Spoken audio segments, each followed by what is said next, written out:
In this next visualization, we're going to build something called a waterfall chart. Now you can see on my screen that I've got one here. If you've never worked with a waterfall chart before, or if you're wondering, well, why do we work with these things? Let's do a quick explanation before we begin to build. Waterfall charts are similar to pie charts in the sense that they are used to compare parts to a whole. That's the entire reason that we have these things. But they have a certain advantage over pie charts and donut charts. Pie charts and donut charts cannot express negative values. You can't have less than a pie slice. But with waterfall charts, we can do exactly that. We can have some negative numbers on here, and we can have those negative numbers, of course, make their deduction from a total. As you're looking at my screen, I just have all of my product subcategories across the bottom in alphabetical order. That's it. The size of the bar is determined by its profit. But notice that three categories, bookcases, supplies, and tables, seem to be running negative numbers. So what do we do now? Well, of course, we can't use a pie chart, right? We're going to need something like what we have now. And then we're going to have our grand total column all the way out here at the end. Now I can see visually how each piece, how each subcategory contributes to the overall value. This is what we want to build. So what I'm going to do is minimize the completed workbook. Now I'm back over here in Starter. And if you're going to build this with me, I just need you to click over on your Waterfall Chart Worksheet tab down below. Get onto the correct worksheet tab.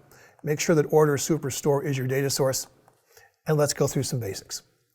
Well, the first value we want is the profit measure. So let's go find profit. And let's drag this to the rows shelf. Drop this right here. Then let's go find a dimension. We need product subcategory. So let's find the subcategory dimension, drag this to the column shelf. So far, it's really nothing more than a column chart, so we're going to need to change some of this. Let's get our grand totals out here. From the Analytics tab, so to the right of the Data tab, let's find the totals option, for lack of a better word. Let's find totals and slowly drag this on to the viz. Now, as you're dragging, you're going to be presented with options. We get subtotals, column grand totals, and row grand totals. Row grand totals is the one you want. If you have a bad drop, if you don't get what you see on my screen now, which is this big blue bar here on the end, if that happened, you're going to hit the undo button, probably hit pause, try that again, and then come on back. All right, so let's keep going. We need to do something with this profit measure up here on rows so that it's going to do what we want it to do. Let's right-click this. We want this to be part of a running total, not simply a sum. And so we come down to Quick Table Calculation, Running Total. Better. Not exactly what we want, but this is better. From the marks card, we have to change this. We can't use full columns. That's not telling me what I want. We're going to select Gantt chart. Let's try this one. Here we are. All right. Now, that may or may not be what you anticipated. This is exactly what I would have expected. One thin bar. Now, why are they all the same size? Well, to start with, that's how you work with Gantt bars. And secondly, we have nothing on the size shelf, so it doesn't know how to size these. Let's go back to the Data tab. This is to the left of the Analytics tab. Let's find our profit measure, and let's drag profit to the size shelf. And let's drop this. Okay, this is kind of right. I mean, it's a little bit closer to what we expected. The order seems to be going up and not down. If you stop and think about why, it's the nature of the way a running total would be handling this. We have grand total floating way over here, and we can't tell the difference between positive and negative yet, so we still have some issues. So first, let's adjust the calculation. The calculation is right here toward the bottom of the marks card. You're going to double click right into it. Go all the way to the left. Get the insertion point to the left of the letter S in the word sum. All right, go all the way to the end there. And let's put a minus sign in there as our first character. And then press enter. Watch the bars while you're pressing enter.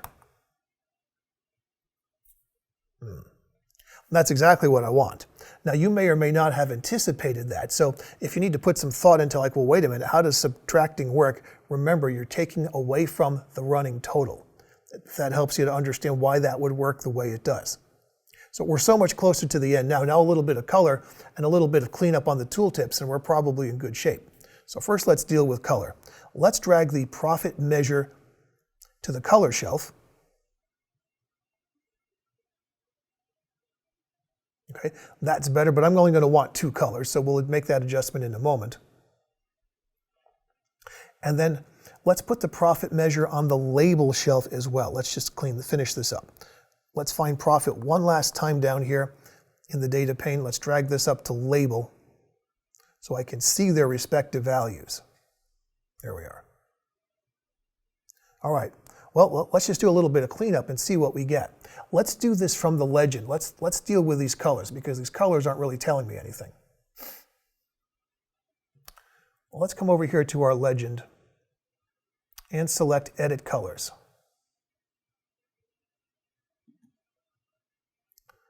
I'm going to just use the same one that we've used in the past, red, green, diverging.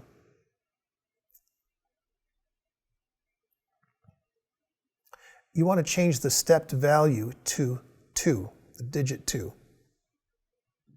So this way I've just got positive and negative, and it's going to be easy to understand the contribution or lack of contribution to the grand total.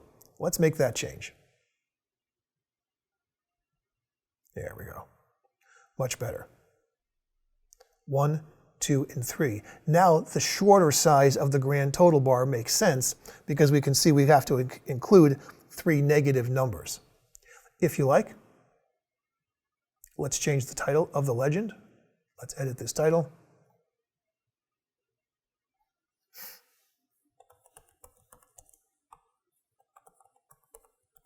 Profit analysis is fine. That looks better. All right, let's examine these tooltips and then we're probably done. All right, so as I hover over and look at any of these tooltips, subcategory looks fine. Running sum of profit along table, running sum of profit is fine. We're going to truncate that a bit. And this negative number down at the bottom, nobody's going to understand that. That's in there so that we could get the waterfall effect. So let's clean this up. Let's click directly onto the tooltip shelf on the marks card. Yeah. All right, this whole bottom can come off.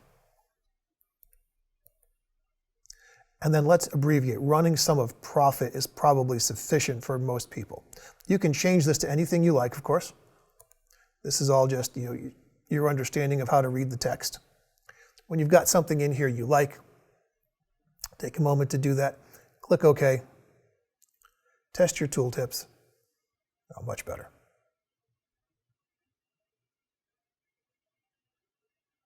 Good. Let's make this take up the entire amount of horizontal space. Let's find the fit control up here on the toolbar. Select fit width. Yeah, we've got it. All right. So make whatever smaller changes you'd like to make. Click your save button. We have a few more to do.